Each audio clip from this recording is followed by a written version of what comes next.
Hello gamers! It's the first 15 and today I want to talk about my gaming history. Let's get to it. So you guys well know that I'm an avid gamer. I've been an avid gamer as long as I can remember. So the setting of my first experience with video games is New Jersey, the Garden State. Now, when my brother and I and our family lived out in New Jersey, we didn't actually have a game console, but we knew people who did. And we were lucky enough to have some good friends, the Landers brothers, who used to live down the block not too far. We used to walk over there all the time because we knew they had game systems, specifically Nintendo. And not only did they have Nintendo, but they had a supportive father of their gaming habits.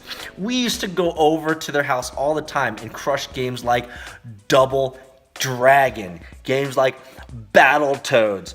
And we would session all day playing these games. And the best part is, during lunch, their father would call us in and say, "It's ramen time." He used to prepare two ramens per kid in these old Japanese plastic bowls.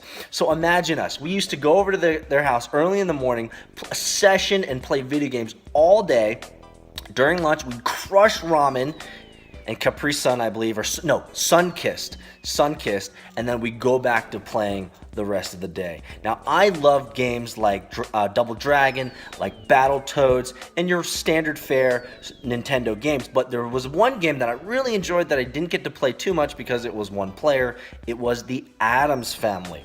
They had that game, and it seemed boring at first look, but for me, I loved storylines. I love character development. I love getting into the narrative and saying, hey, what is this character doing? How are they progressing? What are the challenges? So I love playing Addams Family, but I didn't generally be able to play it that much because there was 4 of us and we used to fight the shit out of each other trying to get turns playing the game. My second major experience with video games is sometimes my mom and my dad would go out and they would leave us with a babysitter. Now, this babysitter knew what was up because when he came over, he would bring over his Sega Genesis. And the only game he would ever bring over was probably one of the most impressing video games that changed my life. Altered Beast. You start off as this kind of naked man of sorts, and these blue orbs would fly across the screen, and when you'd hit them, it would go power up. And if you got 3 of them, you ended up turning into the Altered Beast, in which you could throw Hadoukens and shit at people. That game was epic. Finally, my parents realized that it was time to get my brother and I our own gaming system. So they bought us in Christmas, I think it was Christmas of maybe 92 or 93, I can't remember. They bought us our own Sega Genesis system and came with 2 games. Sonic the Hedgehog, obviously, and secondly, Carmen Sandiego. Where in the world was Carmen Sandiego? Now, I loved Sonic, but what I loved even more was where in the world was Carmen Sandiego. I love puzzles. I love strategy. And as a youngster, I was too stupid to actually be able to finish the game. But it was a lot of fun. From Sega Genesis, I graduated to Game Gear. And with Game Gear, I entered into a whole new world of portable video game playing. Now, if you guys remember Game Gear, it came with six batteries. And man, I used to crush those batteries. And so I quickly realized that playing on the go didn't really work. I generally relegated myself to just playing in my own room with the AC adapter plugged in. And there was one game that I played more than any, and I actually never beat it. It was Chakan the Forever Man. I remember loading up that screen and hearing Chan the Forever Man, right? And the game was so freaking hard. I just loved that challenge, but I don't think I ever actually beat the game. Have to give a big shout out to probably one of the most important games of my entire early career. It was Shining Force. Shining Force, by far, hands down, is probably one of my favorite games of all time. time. I mean, that game taught me about character development. It taught me about how to create a good storyline. It taught me about Easter eggs. It taught me about secrets. I remember spending so much time trying to find Hanzu's, if you guys remember, Hanzu's secret clothing. I think it was like a shinobi clothing or something like that. You guys will have to do some research, but Hanzu was the man. Two other games that I really enjoyed with the Sega Genesis, it was Shinobi and Axe Battler. Oh man, Axe Battler was the jam. One of the best parts about Axe Battler was the magic after you collected all the potions from those little gnomes that would run around all over the screen and stuff.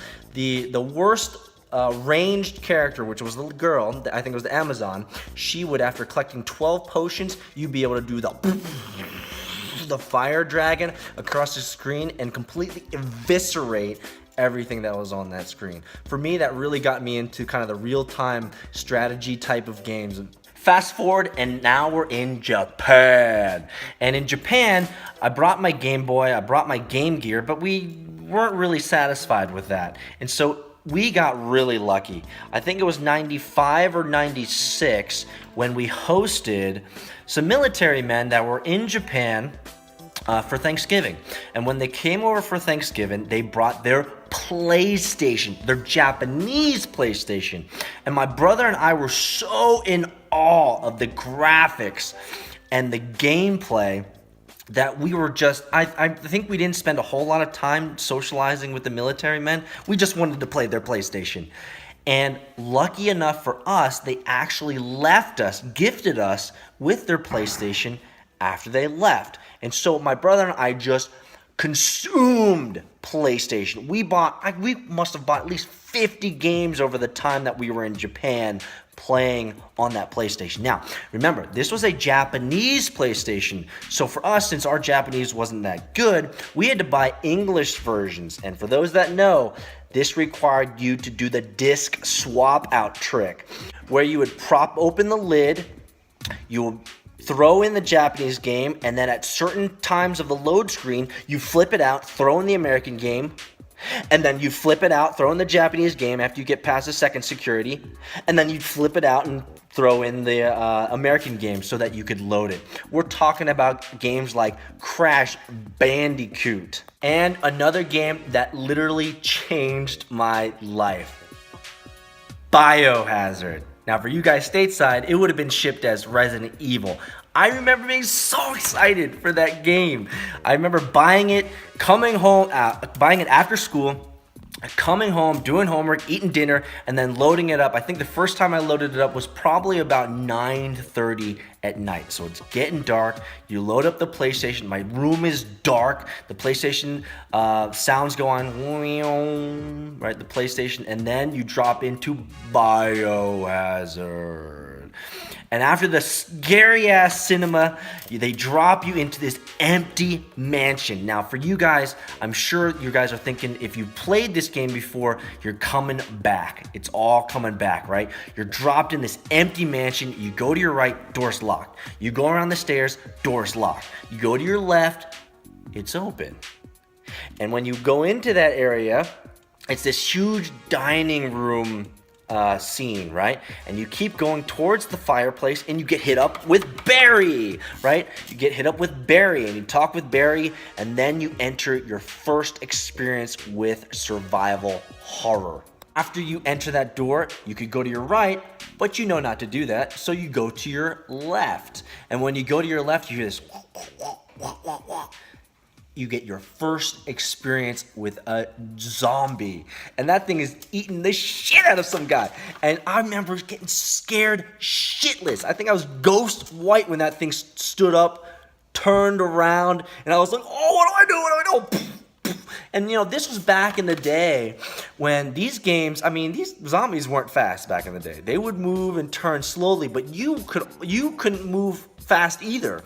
So I'm shooting this guy, and then Barry cuts to the scene. I mean, Resident Evil or Biohazard really was the first survival horror game that changed my life. It got me into tons and tons of other survival horror games in the future. I mean, we're talking about some of the most poignant experiences in all of game history. When you're running through that empty hallway and the dogs come crashing through the windows. I mean, scary as shit. These games, man, really are the games that shaped my life. Fast forward a bit, I had saved up enough money to buy my first PC. It was a Pentium 2, 233 with MMX technology. It was a gateway. And I remember the first thing that I did with that computer was upgrade the graphics card. Y'all remember this? Voodoo graphics cards. That's what's up, man. I upgraded with Voodoo graphics cards, and that enabled me to have even better gaming experiences. From there, I moved on to your standard fare PC games, your Diablos, your Warcrafts, your Dooms, right? These types of games. And so from there, I continued to play PC games all the way up to college. Now, college, interestingly enough, was where my time for PC games pretty much died. I was a computer science major, and man, that just crushed my time. And so the only game that I was really able to support was Warcraft, World of Warcraft. And that game alone completely changed my outlook on what gaming should be. It invited the world to play with you. Now, for you guys who played Vanilla WoW back in the day, we could reminisce ad infinitum, talking about waiting for 5 hours for a raid. You know, LFG. No, LFG's no good. You gotta do LFR because you got a raid going, right? And so you're waiting half a day for a daggone raid, and then you wipe. Those days were the good old days. I mean, you actually had to run everywhere. We didn't have mounts back then. We actually had to earn our shit.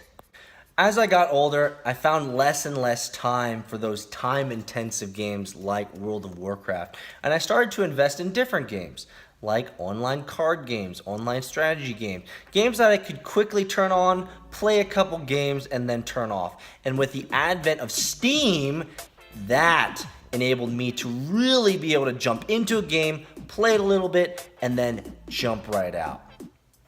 So where I am now is I'm still heavily playing those types of games. Get in, get out. But now I want to pivot. I want to change the life a little bit. I want to reset button it. And I want to play games full time. So that's where I am right now. I just want to let you guys know a little bit about my gaming history, man. It's been a fun journey, and now that I'm getting closer to 40 than anything else, I think it's about time to jump back into games full time. What do you guys say? Thanks so much for hearing my story. I hope it gives you a little bit of context about who I am. Like, subscribe, comment, give me feedback. I'm more than willing to share. Have a great day, and I'll see you on the flip side. Leroy!